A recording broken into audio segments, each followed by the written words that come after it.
Existe una pequeña joya en donde está representado lo que se veía cuando se entraba en la casa de Yahvé, que lo hizo ver ella. Es decir, el arca de la alianza, atrás estaba una escalera que subía, el altar de los holocaustos donde quemaban esa grasa, de la cual él tenía que oler el humo para calmarse. Está escrito continuamente en la Biblia. Él tenía que oler el humo de cierta grasa animal quemada para poder calmarse. Esto lo pueden leer tanto en las Biblias que tienen en sus casas. Esa joya representaba lo que uno veía si entraba en la casa de Yahvé. Donde que en la casa de Yahvé podía entrar solo la familia del sumo sacerdote o algunos levitas para las ceremonias del día.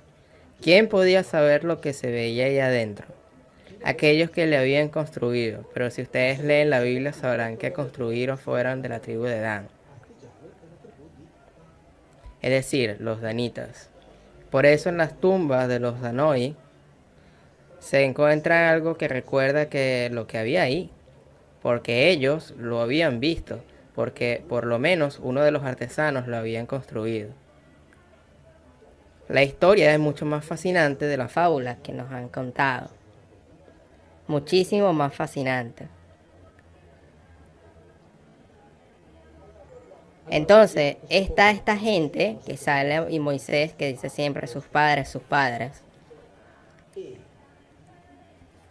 Entonces Moisés tenía la misión de intentar conquistar un pedazo de territorio habitable en nombre de Yahvé, al que le habían asignado un pueblo, no los hebreos, atención,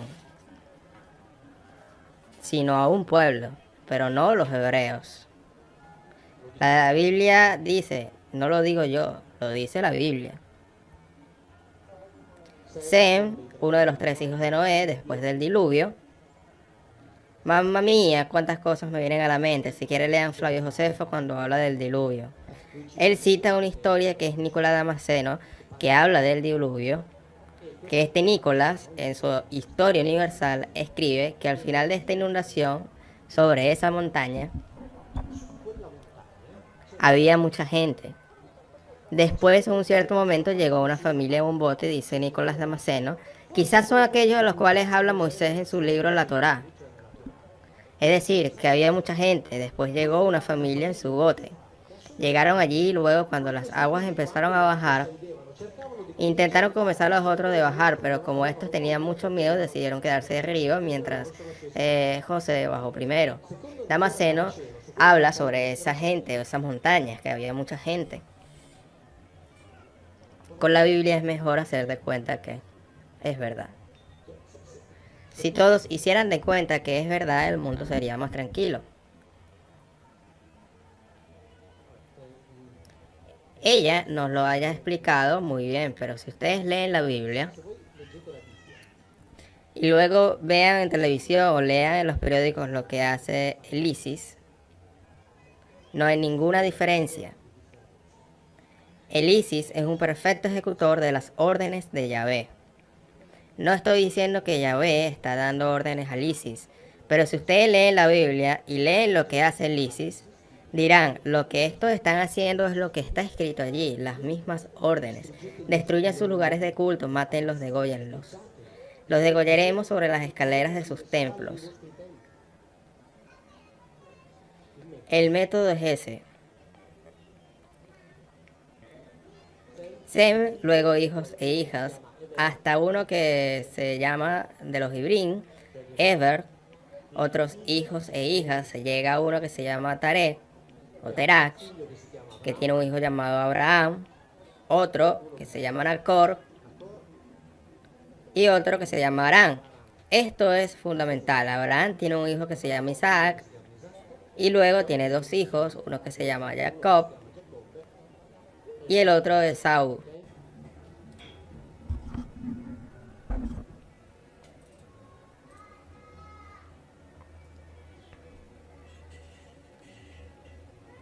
Lo siento mucho que no tenga una Biblia, si me podían ayudar. En Deuteronomio 32 está escrito: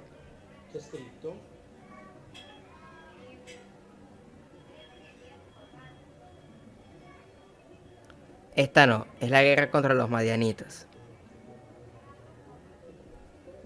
Dado que estoy escribiendo el libro nuevo, se me vienen a la mente muchas cosas. Era correcto, solo había abierto en números.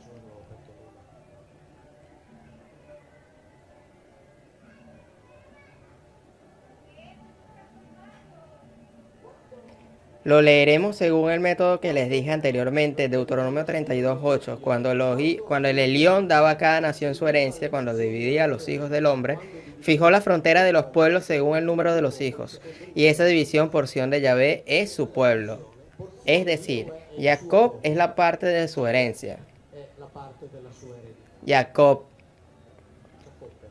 no los hebreos, ni siquiera la otra parte de la familia de Abraham, solo este. Elión designó a Yahvé solo a estos.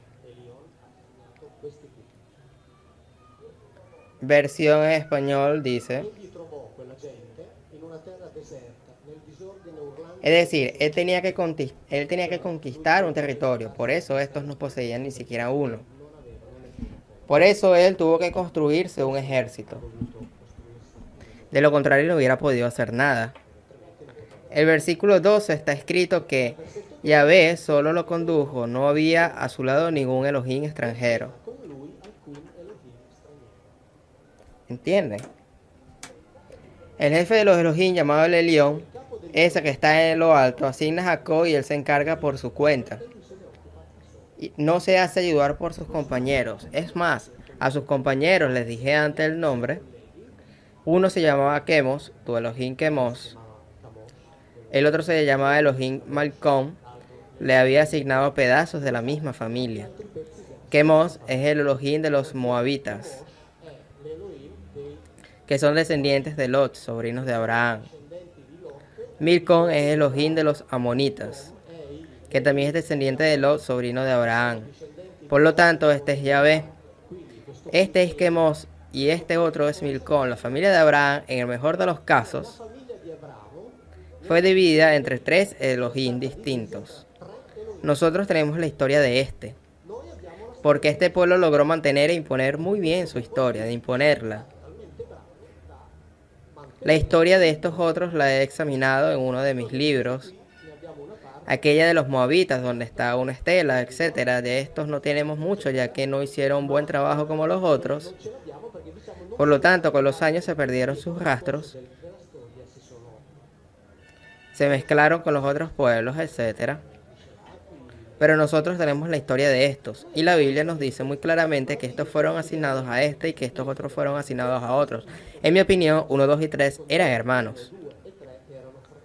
Es por eso que esta familia había sido repartida entre ellos, y aquí nos dicen que él se ocupaba de ellos por su cuenta. ¿Cuál sería el motivo por el cual dice eso? No había a su lado ningún Elohim extranjero. Si no existe otro Elohim, si Elohim significa Dios, es obvio, ¿no? Tendría que ser obvio. Pero para la Biblia es obvio lo contrario. Exactamente lo contrario. Es decir, lo que explica Mauro Viglino es que si es obvio que nada más existiese un solo Dios verdadero, no habría la necesidad siquiera de luchar contra otros dioses, porque el único que existía, por lo tanto, sería el Dios Yahvé. Pero precisamente como las traducciones reales en el hebreo nos dicen que hubo distintos dioses, para eso hay distintos videos que explican este punto en nuestro canal, precisamente se tuvo que constantemente recordar que tu único Dios iba a ser Yahvé y a él era el único que debías de adorar, porque habían otros dioses alrededor que también pedían las mismas cosas que Yahvé, la misma adoración. Y cada pueblo, estos pueblos que señala Mauro Viglino, que son familia de primos o tíos de Isaac, Jacob, de todo este tipo de personajes históricos, precisamente había una lucha entre los Elohim por esta repartición de pueblos que Mauro Viglino señala en esta parte de su conferencia. Que exista o no exista este fenómeno o esta historia es otra cosa. Por eso él dice, hay que hacer de cuenta que eso que está escrito es verdad, porque simplemente nosotros no tenemos las pruebas por la historia de que haya existido realmente esto. Solamente tenemos esto y hay que respetar las traducciones. Y al respetar las traducciones se desvela todo un panorama muy distinto de distintos dioses, de distintos intereses, entre ellos Yahvé, pero había muchísimos más, que incluso hay un gran paralelismo con otras culturas como la hinduista, que sería la más fácil de hacer paralelo, pero también otras como la griega y la romana, que tenían sus propios dioses y que curiosamente para la adoración de estos pedían las mismas cosas, como el grato olor quemado de la carne, entre otras muchas otras cosas más.